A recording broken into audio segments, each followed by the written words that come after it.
Does your preschooler get upset every time you say it's time to clean up and you're just not so sure how to get them to cooperate? If so, I've got 6 simple steps you can take today as a parent to get your kids to start cooperating.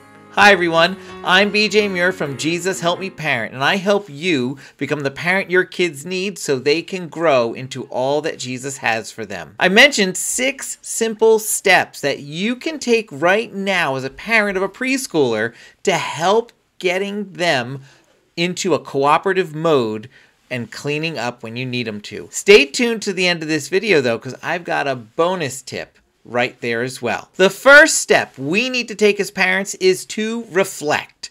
We need to pause for a minute and ask ourselves, what's my child trying to communicate? Sometimes our kids start to get upset or cry or show some emotions.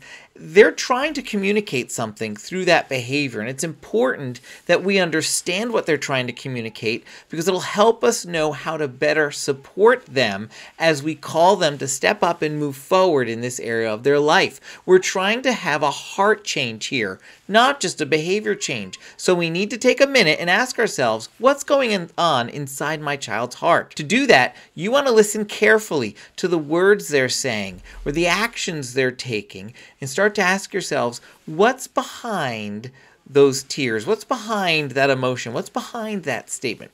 When you understand that, you'll start to understand some of the thinking errors they might have, such as, I shouldn't have to clean up, I'm little, or I don't want to clean up, I want to do fun stuff, which is sort of suggesting everything in life should be fun. We need to understand the thinking error that our child's having so we can correct that thinking error and then start moving forward. The second step we need to take as parents is to help our children develop a plan for emotions. Every family needs a plan for emotions. For some of our little ones, they get a little teary-eyed, and a quick hug from mom or dad and a sympathetic ear helps them move forward. For other kids, it can be a bigger explosion. They need a lot more of us involved to help bring them back down into that calm space. Whatever it is, we need to have a plan as parents. You'll see lots of videos here on this channel. I'll put some in the links down below for helping you develop emotional regulation. But we need to start thinking about our kids and asking ourselves, how can we help our kid settle down quicker so we can move forward? It's important when our kids start to get really upset that we switch from, okay, we're not going to focus on the task of cleaning up, we're going to focus on calming down, but once we're calmed down, we're getting back to the original task of cleaning up. We can't let the emotions sabotage the original intention of the task, but we can't just try to plow through those emotions. That's not healthy for them. So we need to kind of switch roles for a moment and then come back later on. But we need a plan for managing emotions at that point. The third step is to start narrowing down the actual task. Sometimes we ask our little ones to do bigger tasks than maybe they're really ready for, and we think, oh, they're old enough for this. Well, maybe age-wise they are, but not stage-wise. Their ability to do something isn't just based on the number of candles on the birthday cake. It's also based on their own maturity. And so maybe they are ready to clean up the playroom, but maybe the playroom's too big of a space.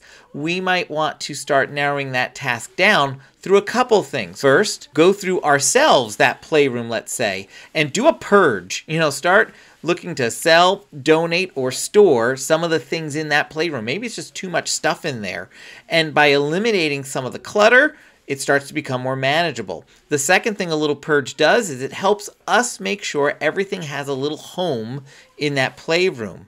And so specific toys have specific spaces. We might even add some labels to some of the shelves with little pictures of those toys to really help this be more appropriate for a preschooler to remember where to put things. But taking hold of that space and narrowing it down really does help. Another way to narrow the task down is to break that task down into steps, to have a little checklist hanging up in the room with pictures that go through the basic steps. Pick up books, step 1. Step 2, put toys on shelves. Step 3, put blocks away. Step 4, check in with a parent. Something like that, with little pictures just hanging right there that we can keep saying, okay, what's the first thing to do? That's right, go pick up the books. Excellent job. Okay, let's go check the list again. And we always want to make sure the last thing on that list is checking in with us. I mentioned a bonus tip at the end of this video, but I'm giving you a double bonus. Here's an extra bonus right here in the middle. Now, sometimes when we're trying to narrow down this whole thing because it's way too big, we want to narrow it down in another way. Sometimes with our preschoolers, it might help to send them off instead of saying, hey, go clean the whole playroom. That might still be too big. We might need to say, go pick up the blocks and come back to me. Now I can do that. Blocks are right there. I can see it. It's only one thing. And now I come back to mommy or daddy. And when they come back, we want to make sure to be positive. We want to give them a high five, a hug, tell them what a great job they did. Even if they didn't do it perfectly, we can tell them, hey, great job getting all those blocks off the floor and putting them in the basket. I love how you did it. Oh, let's make sure to move the basket back to the shelves because that's where it goes. Come on, I'll help you with it. And boom, move it back. That's a little bonus tip for you. Step 4 is to actually have an instruction routine that we implement in our house. Instructions need to sound different than anything else we say to our kids. And a lot of times, us parents get caught in the question trap. What's the question trap? It's when you start asking your kids to do things, like saying, could you please clean up your toys? Or would you mind picking up those blocks? We're asking them. But do we really expect them to say no and that be acceptable in those situations? Usually not. So instead of asking our kids, being able to say, our child's name, please pick up those blocks now. We can be polite about it, but we don't have to ask it as a question. There's a whole instruction routine I teach families that I work with all the time, and it works on the hearts of their children. And I see it being successful with them time and time and time again. If you want to learn more about that, you can check out some of the links down below to other videos I've made on this channel that talk about the instruction routine in detail. Check that out. You'll want to have an instruction routine established for all your kids, not just your preschooler, in your house to help you have the best chance of seeing success when you give instructions. And the real key to it, you are actively involved in that routine. It's not enough to just send a kid off. We need to be involved in a level, and my instruction routine will show you exactly what to do. Step 5 is to actually clean that space that we've given to our child to do with them for a week or more to make sure they can be successful. We want to make sure we just don't expect our kids by telling them, all right, this is what a clean playroom should look like. This is what a clean bedroom should look like, that they're just going to get it. These are preschoolers here. They need us to show them that, to work alongside of them.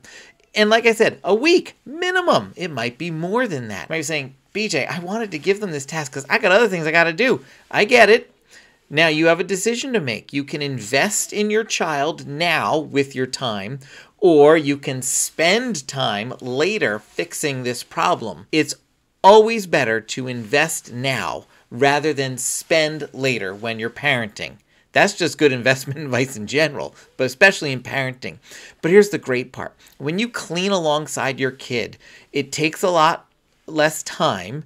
You can encourage them along the way, and you're getting to build relationship. And we know that relationship is the foundational tool that Jesus has given us to work with everyone, especially our children. So go ahead, take the time to model what you expect with your child and clean alongside of them. Expect to be there for quite some time initially as you're showing them how to do this, and gradually release responsibility to them.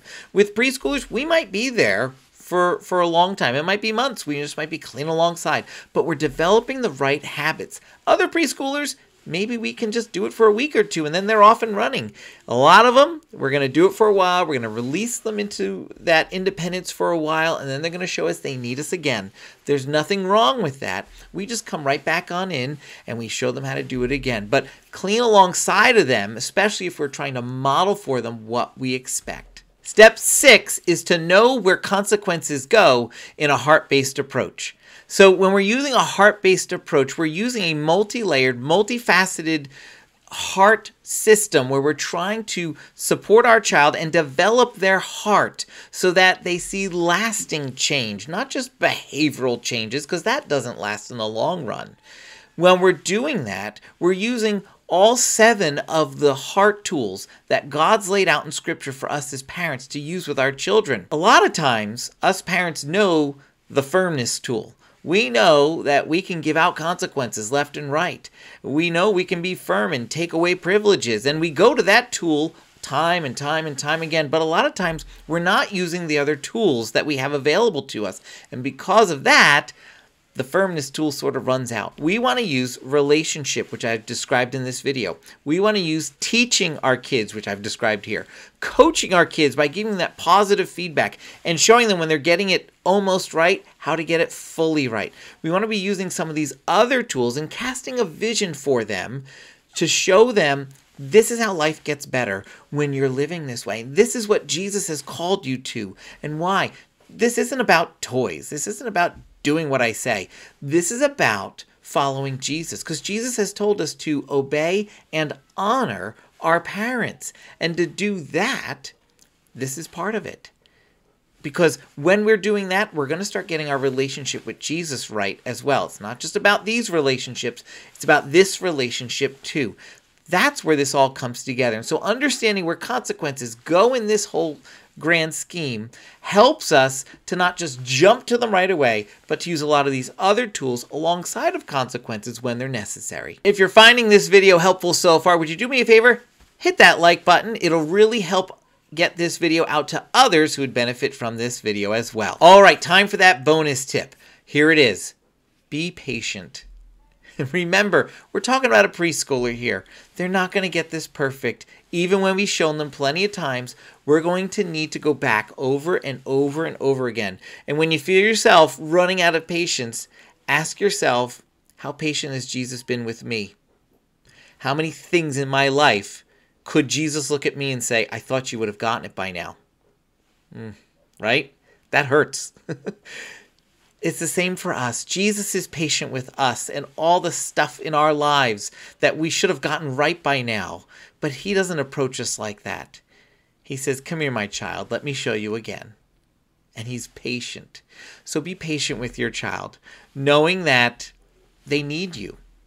And God's put you right here in this place right now to do this very thing with your child. Your child's need for help in this area is not an interruption to your day or your time or your life. It is what he wants you to be doing with your day, your time, and your life right now. So go ahead and get to it. Thanks so much for watching this video. If you found this video helpful and you want to understand that instruction routine a whole lot more, I put links in the description down below. You can go ahead and click on them right now. Make sure you pound that like button because it really does help others get a chance to see this video as well. And I hope I see you back here real soon. Thanks, everyone. Bye-bye.